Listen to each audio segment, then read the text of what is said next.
What's going on YouTube? My name is FG3000. I'm back in the place to be, and welcome back to Exos Heroes on this very early morning down here in Austin, Texas. In today's video, we're going to be going over the new and improved Fatecore Otard. As you guys know, her newly designed kit just hit the game yesterday, so in this video, we're going to go over her skills and of course where she currently places in the PvE as well as the PvP meta. Now before we get to any of that, we got to start with the most important thing, ladies and gentlemen, her style. And Fatecore Otard, in my opinion, is one of my favorite design characters in Exos Heroes, because when you're looking at her design, right, let me tell you why I like this character so much. When you look at her design, your eyes naturally dart around and fixate to different parts of her model, whether it's like the oversized belt and gauntlets, the really unique weapon. Like, who decided to give her moose horns in addition to demon horns? She got 2 horns, ladies and gentlemen. What is this, like the spiral pigtail action, these fish love handles? There's like so many interesting things to look at on her design before you even talk about the obvious, right? Like, you can always throw plots on a model, but that doesn't make a model interesting. This right here, all of these things combined make Fatecore Otard a really unique character in my opinion, and it really makes the game stand out from other games. Like, this character, when you look at her, you're like, yo, that's Exos Heroes. And I really like the fact that their design language is so coherent and it's so different from everything else you see in the world of hero collectors. And it doesn't stop there, ladies and gentlemen. I really like her basic attack. Really, FG, her basic attack? Hold on, let me explain. All right, so yeah, she goes up there, hits you, but then it's the turnaround to the back step. Watch it one more time. Hit, turn around to the back step. Now, they could have been extremely lazy and just made her bounce back like 99% of the games out there, or they could have just made her just turn around and run back. But I love the little touch there with the turnaround to the back step to the shimmy. I really like that touch. So Fatecore Otard looking good. Now let's actually talk about some skills, right?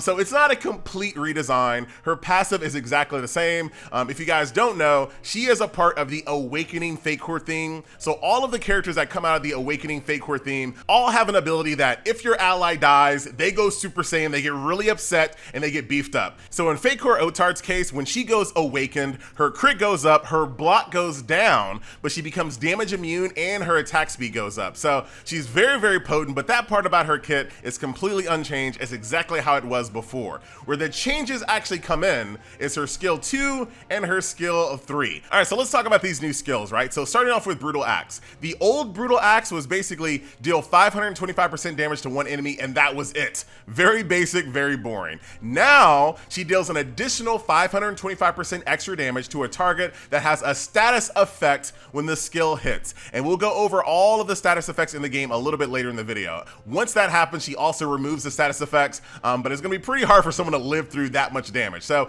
that is Brutal Axe. That costs 3 mana, but do keep in mind that she is a fire elemental based unit, so getting mana should be pretty easy if you have other characters on your roster like Annie, for example, that can help with the crit action. And that is Brutal Axe, ladies and gentlemen, looking very nice. Moving on over here to her skill 3 ultimate. This one's called Destruction Blow. 5 mana cost ability with burst. The old one was an AoE, 357% damage. Very basic once again. It also has the same exact added special as Brutal Axe. If the enemy has a status effect, she's gonna do an additional 357% damage and also remove the status effect. And like I said, once again, we're gonna go over what status effects are in this game. So basically, she is a status effect killer. She was already a pretty decent damage dealer. Obviously, she kind of got left behind when it came to like power creep in this game. Now she has a place, right? She has a niche. So let's talk about what that is, right? In relation to high-end PvE, this game unfortunately has a real big issue, in my opinion, when it comes to just making everyone status effect immune. So a lot of the core raids that we do, a lot of the things in Labyrinth, all of those things, the high-end PvE, a lot of those bosses that we fight are just status effect immune, like flat out. So right now in the current game, you don't really need that much more damage. That's not a struggle that Exos Heroes has with other heroes. Like, looking for a hero that does more damage, there are plenty of heroes in this game that can dish damage. So she's not really special in that regard, unfortunately. And with the way that Exos Heroes handles PvE content, very lazy in my opinion, just making enemies just status effect immune. I don't really see a very prominent place for her in PvE unless that changes in Season 2. Unless in Season 2, they completely rethink what a hard encounter is and actually allow players to be creative with things like freezes, stuns, paralyze, shock, those types of things, then maybe her value goes up a little bit in PvE. So like I was talking about a little bit earlier in the video, here are a list of all the status effects. So like I just mentioned, freeze, stun, confuse, paralyze, shock, petrify. Also silence, blind, sleep, and provoke.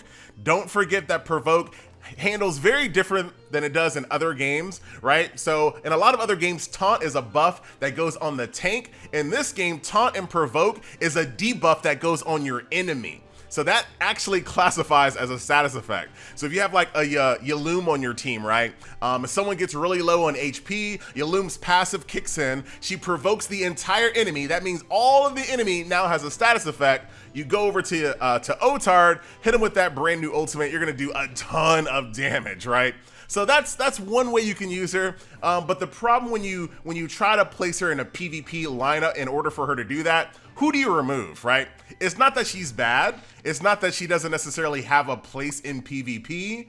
It's just a matter of who do you remove, right? And this is gonna be really dependent on what your roster looks like, on what your RNG look like. It really is gonna depend. But if you have top tier meta characters, there's no one that you can effectively remove from your team. There really is not. So people like King Shu, what it do? Iris, Rara, Annie, Bathory, like this is like a premier meta team right now. There's no one you can really remove to put in Otard. And if you do, you also have to consider speeds. You also have to consider, status effect drop off. There's a lot of other things you also have to consider that you don't actually have to consider at all with a meta team. But a meta team right now, this team right here, doesn't really require a lot of setup or thinking. For better or for worse, it doesn't. Where with Otard, you're really gonna have to kind of finesse on how you trigger those status effects to make sure that Otard's turn is coming. It's just not a current PvP meta pick in my opinion. Now, if you want to talk about putting her in your tag 1 or your tag 2 team, once again, that is really dependent on the RNG of the characters that you already have unlocked. How much do you actually care about tag PvP? With all that being said, I really don't feel like it's a character that you need to spend your zest for, especially with Valentina right around the corner. It looks like we just got ourselves a bot match. And speaking of Valentina, let's go ahead and take a look at her in one quick second. Go ahead and have Rara do her thing, galactic baptism, as you do with King Shu. What it do? Welcome to Zest 2. Love to see it. But spending your hard-earned Zest on Otard, I just don't. I don't see it. I really don't think it's a smart move for your Zest right now, especially with Valentina right around the corner. And let's kind of talk about her just for a second. We're gonna go ahead and use the first Guardians as an example, right? So if you want my final thoughts on Otard, I love her design. I think her kit is very interesting. However, right now, when it comes to the way that hard PvE is designed in this game, there are way too many enemies that are status effect immune. If that changes in Season 2, I can see her value go up. Maybe they're prepping us for that, who knows. In PvP, when it comes to just singles week, I don't see a place in the meta for her. If you already have a meta team, obviously, she's not gonna replace anyone, but depending on who you have in your roster, depending on who you don't have that's meta, I could see it, right? Pairing her with like a Yulum with Provoke, or pairing her with some of her blessing units, the flip to the flaps, I could definitely see that. But definitely be very mindful on how you set up status effects, the speed of your overall team, to ensure that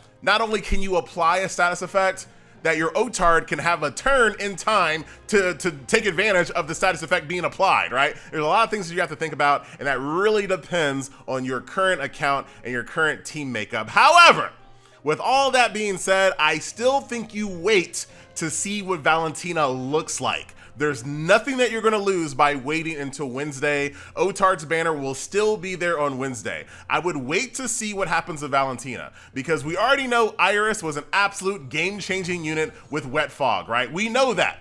So what is Valentina special going to be? If you're not familiar with the way golden Fatecore in this game works, yes, they're gonna share the same theme as all the other Fatecore units are, but at the very end, the golden Fatecore units always have one additional special ability. So in the case of Rara, she has Guardian Star. In the case of Zeon, his little special golden Fatecore ability is called Heir of the Dragon Blood. So when it comes to golden Fatecore units, there's always something special about them, right?